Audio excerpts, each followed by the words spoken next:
Tracks, yesterday's action from Villa Park and tonight's game from Elland Road are unavailable to us.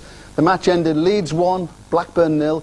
Jimmy Floyd Hasselbank scored after 18 minutes to give Leeds their first win of the season. Steve Lee has been seeking post-match reaction. Winning goal, 3 points. A good evening's work for you. Of course the 3 points are very important, and we needed the result today.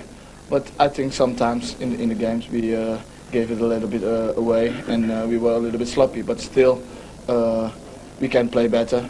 And the most important thing is that we had the 3 points. You got a UEFA place last season. What do you think Leeds' possibilities are this? We are going for the 6th and 5th place again this season. I think if we can achieve that, then we've done it a good job, and then we can build for a better squad. So victory for Leeds tonight. As for Saturday's games, Gerald Sinstad has picked out the significance of this at Elland Road tonight. George, good evening. Thanks for joining us. Player power, player loyalty. Where do you stand on it, George, and in particular this Pierre van Hooijdonk issue? Well, the player's got a bit of history, hasn't he? He left Celtic under a cloud, and the same thing's happening here at Nottingham Forest. I've got a very simple belief: the directors direct, managers manage, and players play. He cannot dictate policy to the club or to the manager to say that they've got to strengthen the team. That's the club's prerogative, and it's also the manager's prerogative. They will do their best to improve the team. But once players start dictating to say the team is not strong enough, players shouldn't have the right to do that. George, how do you deal with such a situation? I remember Tony Yeboah, when he was at Leeds United, you had a problem sorting that out. From a manager's perspective, how do you deal with it? Because they can disrupt things, surely. They certainly can, but the big problem is I think it was Alan already said, you've got an asset worth X, you know, and obviously Van Hooijdonk is worth so many millions. If he sort of stays in Holland for a long period, he devalues himself, even though Notts Forest don't have to pay his salary.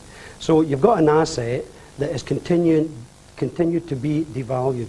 So therefore then, you know, there's no winner. I think UEFA or even FIFA has got to get involved, and I think they've got to punish the player. George, without being corny about this, you've obviously dealt with a lot of players over the years, but in terms of responsibility and loyalty, do you detect a change in attitude of players? Well, there's no question that more power has gone to the players in the last few years, the last year since the Bosman ruling.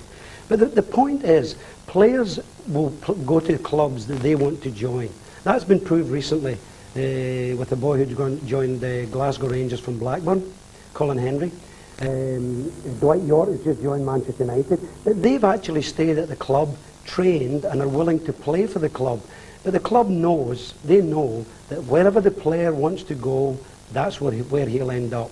Van Hooijdonk should have stayed at Notts Forest, played for them, but he could have let everybody know that he wanted to leave. And believe me, you don't keep an unsettled player for a long period. Not particularly talking about this issue, but I remember Brian Robson with Ravanelli last year. You can buy a good footballer, but perhaps sometimes you can't buy character. Well, when I'm looking for players to join the club that I work for, I always look for ability, and after ability I look for character or a mental approach to the game.